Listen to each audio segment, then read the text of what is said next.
जी महाराज गंगा में, यमुना में, सरस्वती में, नर्मदा में, सब पवित्र नदियों के जल में खड़े होकर संध्या करते हैं। और महाराज नदियों में खड़े होकर के संध्या वंदन करने से गायत्री मंत्र सिद्ध हो जाता है, ऐसा शास्त्र बताते हैं। शास्त्रों में लिखा भी है कि नदियों के जल में खड़े होकर संध्या करने से मंत्र की सिद्धि हो जाती है। और महाराज जैसे ही संध्या वंदन करने लगे भरत जी, और जब करते करते उनकी आंखें खुली तो उन्होंने अपनी आंखों के सामने एक ऐसा दृश्य देखा कि एक गर्भवती जिसके गर्भ में हिरण था, क्योंकि एक गर्भवती हिरणी नदी में पानी पीने आई। और जैसे ही गर्भवती हिरणी नदी में पानी पीने के आई तो पीछे से किसी शेर ने जोर से दहाड़ लगाई। और महाराज ऐसी दहाड़ लगाई कि दहाड़ को सुनते ही हिरणी नदी में कूद पड़ी। और जैसे ही नदी में कूदी, हिरणी ने जल्दी जल्दी नदी को पार किया। और जैसे नदी पार करने लगी जल्दी तो महाराज उसके गर्भस्थ शिशु ने बीच नदी में ही जन्म ले लिया।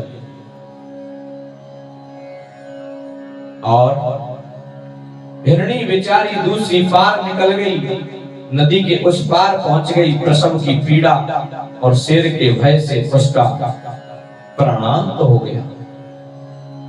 प्रसव की पीड़ा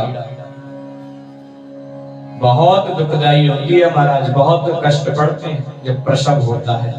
तो एक तो प्रसव की पीड़ा और दूसरा पीछे से शेर की दहाड़ का डर। इस डर से ही और डर के भय से उसने अपने बच्चे को नदी में जन्म दे दिया और हिरणी का प्राणांत हो गया।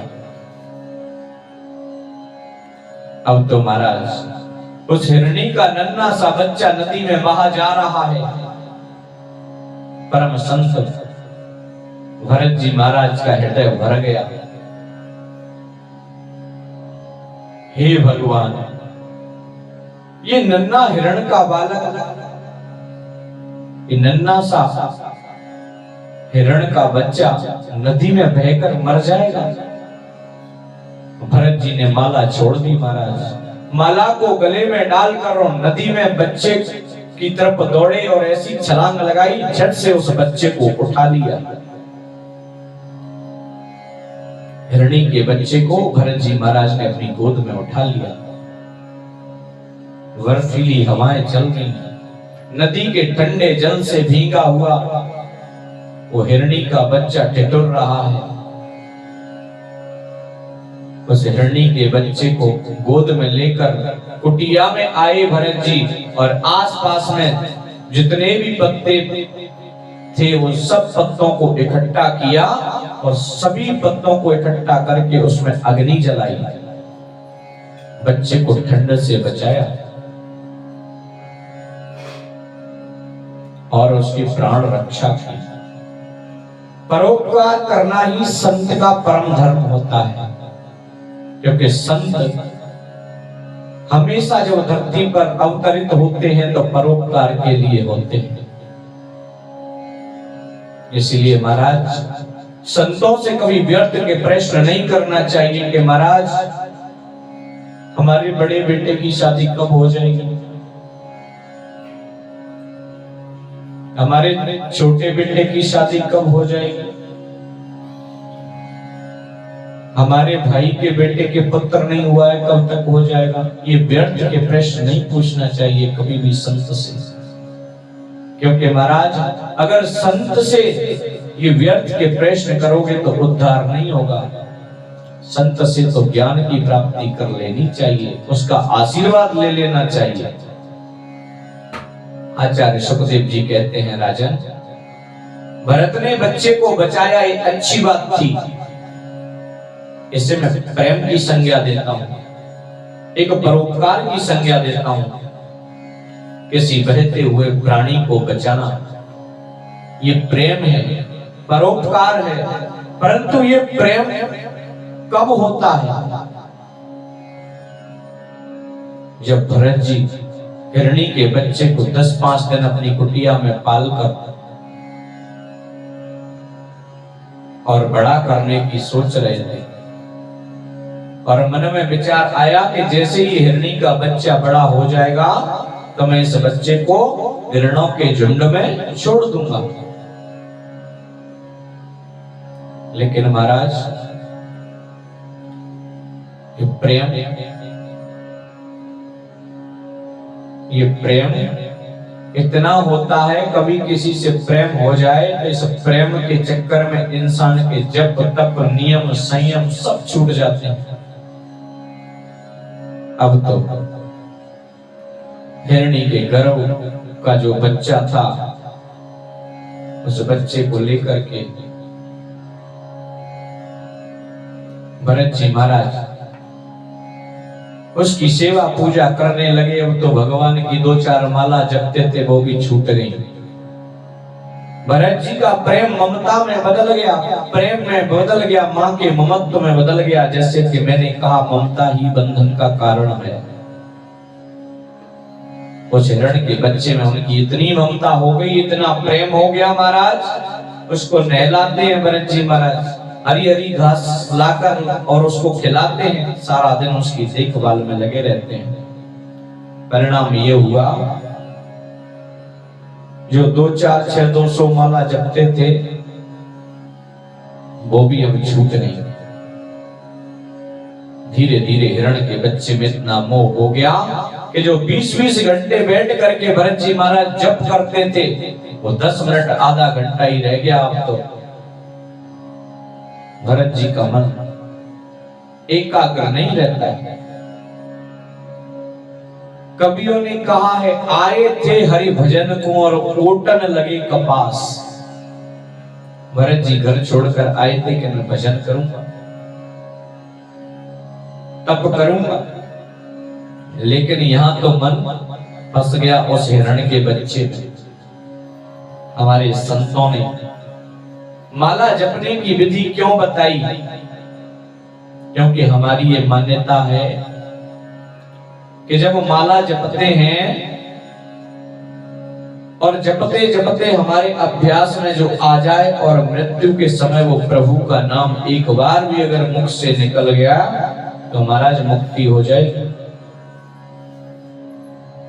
लेकिन अंत समय राम नाम हमारे मुख से नहीं निकल सकता महाराज। बड़े ही पुण्यात्मा होते हैं, वही ये कार्य कर सकते हैं।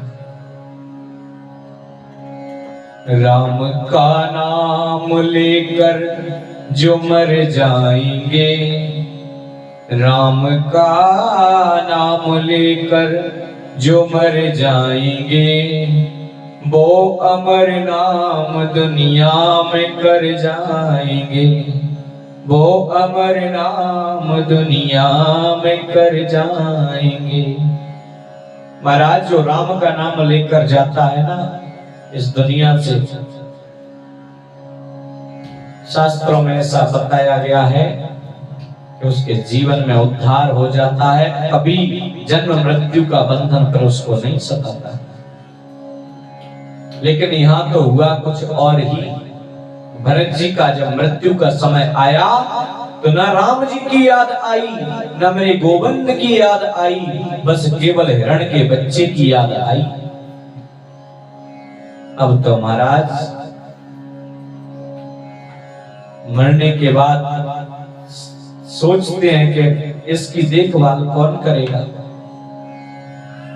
भरत जी के मन में बड़ी चिंता सताई है कि मेरे मरने के बाद इस बच्चे की सुरक्षा कौन करेगा, इसकी देखभाल कौन करेगा, इसको घास कौन खिलाएगा। इसे कहीं ऐसा ना हो कि शेर या भेड़िया उठाकर ले जाए, खा जाएंगे। ये सोचते सोचते भरत जी महाराज का प्राणांत हो गया। इसलिए शास्त्र कहते हैं, मृत्यु के समय चिंतन तो गोविंद का करो। भूल जाओ सारी दुनिया को कि हाय मेरा बेटा, हाय मेरी बेटी। महाराज, बेटा बेटी कोई किसी का नहीं होता। इस मृत्यु लोक में आए हैं बस इस संसार की रीति रिवाजों को चलाने के लिए। भगवान ने बना दिया है कि तुम्हारा बेटा है, ये तुम्हारी बेटी है, ये तुम्हारा भाई है और ये तुम्हारी पत्नी है। महाराज, जाएगा जब यहां से कुछ भी न पास होगा, जाएगा जब यहां से। जब जाओगे तो सिर्फ राम का नाम साथ में जाएगा और कुछ भी पास में नहीं जाने वाला।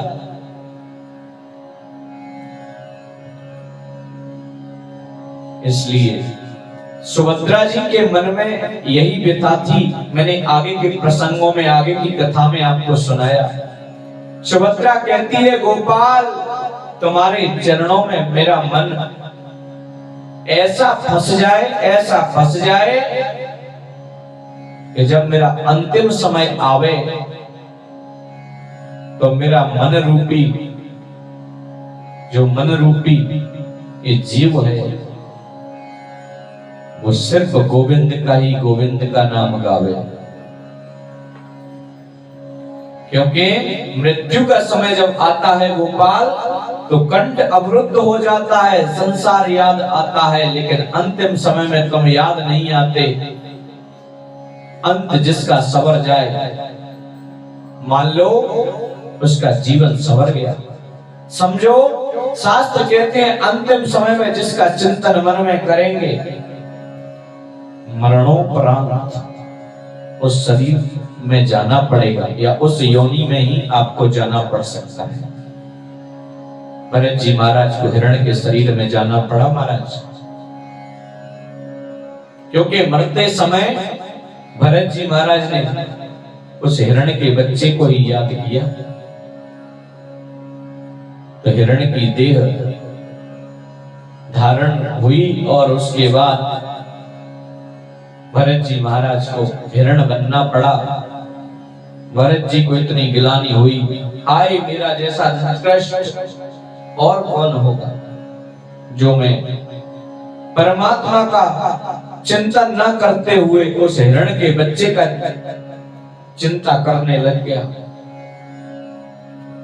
अब तो महाराज भरत जी के मन में बहुत बड़ा पश्चाताप हुआ। जीवन में अब कभी ऐसा नहीं करूंगा जिससे मुझे बंधना पड़े। अब हिरण बनने के बाद भी भरत जी महाराज हिरण के झुंड में नहीं रहते। हिरण खाते हैं हरी घास को और भरत जी खाते हैं सूखी घास को, क्योंकि हरी घास में कीटाणु होते हैं। और भरत जी महाराज सोचते हैं कि अगर इनको मैं खाऊंगा, ग्रहण करूंगा तो एक कीटाणु मर जाएंगे।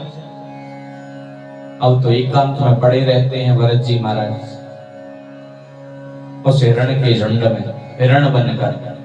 कभी कभी पूर्व जन्मों के संस्कार किसी पशु के भी होते हैं। बच्चों में आपस में घर्षण से एक बार आग लग गई। एक बार जंगल में ऐसी आग लगी, आग लगते ही सारे हिरण जंगल छोड़कर भाग गए, लेकिन भरत जी नहीं गए। उसी वन में परमात्मा का चिंतन करते हुए और परमात्मा का चिंतन करते ही करते अपने उस शरीर को त्याग दिया। मेरे प्रभु ने इन्हें बहुत सुंदर अवसर दिया सज्जनों। इसीलिए कहते हैं कि जीवन का सदुपयोग करें। इसका मतलब ये नहीं इस जीवन को व्यर्थ के कार्यों में लगाएं, नहीं।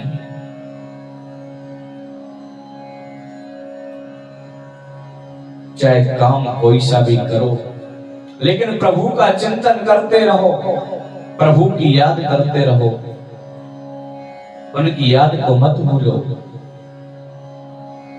भगवान ने बहुत सुंदर समय भरत जी को दिया और यहां से आगे जो कथा प्रारंभ होती है वो होती है जड़ भरत की। अब तो जन्म लेते ही बोले भरत जी कि मुझे पूर्व जन्मों की याद है।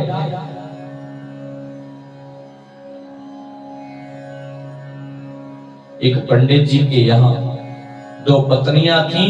एक पत्नी के एक छोटी सी उम्र में विवाह के बाद एक बेटा है और दूसरी पत्नी के जुड़वा संतान है। जुड़वा संतान में छोटा पुत्र है महाराज वही भरत जी, जो हिरणी के बच्चे में अपने मन को फंसाकर और अंतिम समय आया तो हिरण के बच्चे बने और वही याद बनी रही, हिरण बने और हिरण बन के भी अपने शरीर का जब त्याग किया तो वो कथा भी भरत जी को याद आ गई। और उनका पुनः जब जन्म हुआ तो भरत जी महाराज को अपने पूर्व जन्मों की बात याद आ गई। जन्म लेते ही भरत जी महाराज बोले कि भगवान का मैं कितनी बार साधुवाद धन्यवाद करूं कि भगवान ने मुझे पुनः मानव योनि में जन्म दिया।